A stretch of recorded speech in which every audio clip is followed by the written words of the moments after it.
Hi everyone. So as we go through that 100-page challenge, each day I will give you some books to consider. I'll talk about some in a general way, and then I'll pick one out that I'm going to read some from. So again, each day, if you haven't settled into a book yet, this is a great place to be looking to kind of open your eyes for more books, or also to kind of make a list of things you may want to get to later.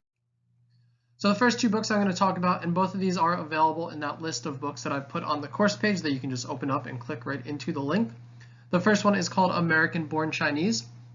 So this book follows our main character, Jin Wang. He transfers to a school. He is the only Chinese American student there, and the other character that is a main character is Danny. He's the popular basketball player, but he has a cousin, Chin Ki, who visits often, and whenever his cousin visits, it causes all types of problems for him. So we're going to see how these characters kind of live and interact in a school who is not super open to students of different races and backgrounds, and see kind of how these characters might be able to help each other out or how they kind of get in each other's ways. This is a graphic novel. When I go to the next slide, I'll show you a little bit about that, but if you haven't read a graphic novel before, this is a great first one to try. The difference between a graphic novel and a comic book is just that graphic novels have a more concrete start and end, but aside from that, it's pretty much the same thing. Eleanor and Park is the other book. This is by Rainbow Rowell, who is a favorite author of mine. She has a lot of other books that I really enjoy. As you can see from the cover, Eleanor is a redheaded student. She is 16 years old, and Park is also 16 years old. He's half Korean, and they meet on the bus, and as you can see, they're both wearing headphones in the image, so they kind of bond over music, and as they get closer through that and their daily bus rides to school, they start learning a little bit more about each other. And Park finds out a lot of the hardships that Eleanor is dealing with. This book, if you are considering it, deals with some serious topics. Eleanor has kind of an abusive relationship with her family, and that kind of bleeds into her school life a little bit. So we get to see some powerful topics that can also be challenging topics, and see ways that she tries to escape those when she's not in her home life. So that's a really good book, realistic fiction, kind of about relationships, family, hardships. But again, be wary if you're choosing that book. If you're going in, know that that is one that may offer some challenging topics. And again, the graphic novel, if you haven't seen what a graphic novel looks like, they are pictures accompanied by words, and you read it from top left across, unless there's different genres of graphic novel that do it a little differently. The one that I've posted here reads in that direction. So that's a whole different set of reading skills, but is a great way to read if you want to see some of the images along with the words. And then the last book, The Fifth Wave by Rick Yancey. So this one is a sci-fi book. And this is the book that I'm going to read a chapter from. I'll give you a little bit of an overview of it.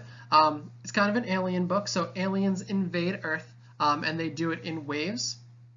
And I'll show you just one of the first pages of the book. The first wave is Lights Out. The second wave is Surf's Up. The third wave is Pestilence. And the fourth wave is Silencer. We get introduced to the book during the fourth wave, but it is called the fifth wave, so obviously that fifth wave may be on its way. We get to see the book through the eyes of Cassie. I believe she is 16 years old. So I'll jump in. I'm going to read the first two chapters actually, because the first chapter is pretty short. So it'll be like 5 or 6 pages. I'm actually going to read. I have a hard copy of the book. As you can see, it's kind of thick, but it reads really fast. But there's also a copy of it. This one's actually in Sora and in the list that I've included, so you can find it either place. So I will get started with reading. This will be our book that I do the first 2 chapters from. So if you open to it, it starts with The Last Historian, so that is going to be Cassie's intro, her point of view. And I'll read from here, but the words are up there if you want to follow in that way too, but you're welcome to just listen as well. Aliens are stupid. I'm not talking about real aliens. The others aren't stupid. The others are so far ahead of us, it's like comparing the dumbest human to the smartest dog. No contest. No, I'm talking about the aliens inside our own heads. The ones we made up. The ones we've been making up since we realized those glittering lights in the sky were suns like ours, and probably had planets like ours spinning around them. You know, the aliens we imagine, the kind of aliens we'd like to attack us, human aliens. You've seen them a million times. They swoop down from the sky in their flying saucers to level New York and Tokyo and London, or they march across the countryside in huge machines that look like mechanical spiders, ray guns blasting away, and always, always humanity sets aside its difference and bands together to defeat the alien horde. David slays Goliath, and everybody, except Goliath, goes home happy. What crap. It's like a cockroach working up a plan to defeat the shoe on its way down to crush it. There's no way to know for sure, but I bet the others knew about the human aliens we'd imagined. And I bet they thought it was funny as hell. They must have laughed their asses off, if they have a sense of humor, or asses. They must have laughed the way we laugh when a dog does something totally cute and dorky. Oh, those cute dorky humans. They think we think like they do. Isn't that adorable? Forget about flying saucers, and little green men, and giant mechanical spiders spitting out death rays. Forget about epic battles with tanks and fighter jets, and the final victory of us scrappy, unbroken, intrepid humans over the bug-eyed swarm. That's about as far from the truth as their dying planet was from our living one. The truth is, once they found us, we were toast. All right, so I will jump into one more chapter. Sometimes I think I might be the last human on Earth, which means I'm the last human in the universe. I know that's dumb. They can't have killed everyone, yet. I see how it could happen, though, eventually. And then I think that's exactly what the others want me to see. Remember the dinosaurs? Well, so I'm probably not the last human on Earth, but I'm one of the last, totally alone, and likely to stay that way, until the fourth wave rolls over me and carries me down. That's one of my night thoughts, you know, the 3 in the morning, oh my god, I'm screwed thoughts. When I curl into a little ball, so scared I can't close my eyes, drowning in fear so intense, I have to remind myself to breathe.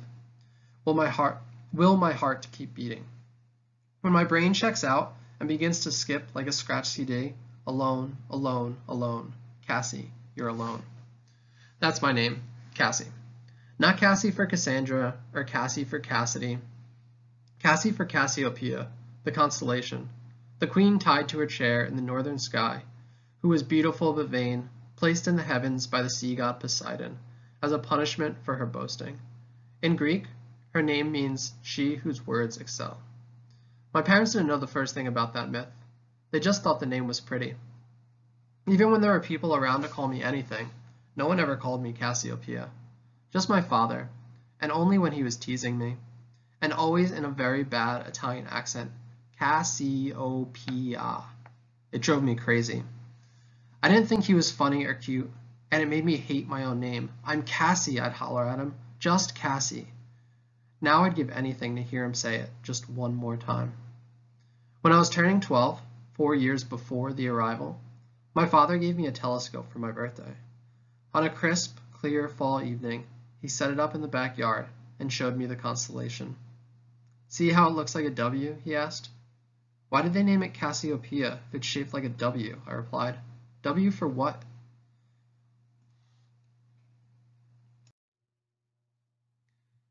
Well, I don't know that it's for anything, he answered with a smile.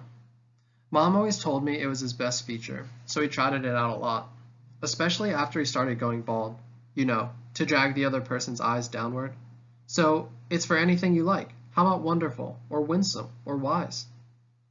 He dropped his hand on my shoulder as I squinted through the lens at the 5 stars burning over 50 light years from the spot on which we stood. I could feel my father's breath against my cheek, warm and moist in the cool, dry autumn air. His breath so close, the stars of Cassiopeia so very far away. The stars seemed a lot closer now, closer than the 300 trillion miles that separate us. Close enough to touch, for me to touch them, for them to touch me. They're as close to me as his breath had been. That sounds crazy. Am I crazy? Have I lost my mind? You can only call someone crazy if there's someone else who's normal, like good and evil. If everything was good, then nothing would be good. Whoa, that sounds, well, crazy. Crazy, the new normal. I guess I could call myself crazy since there's one other person I can compare myself to. Me. Not the me I am now, shivering in a tent deep in the woods, too afraid to even poke her head from the sleeping bag. Not this Cassie. No, I'm talking about the Cassie I was before the arrival, before the others parked their alien butts in high orbit. The 12-year-old me, whose biggest problems were the spray of tiny freckles on her nose and the curly hair she couldn't do anything with, and the cute boy who saw her every day and had no clue she existed. The Cassie who was coming to terms with the painful fact that she was just okay. Okay in looks, okay in school, okay at sports like karate and soccer.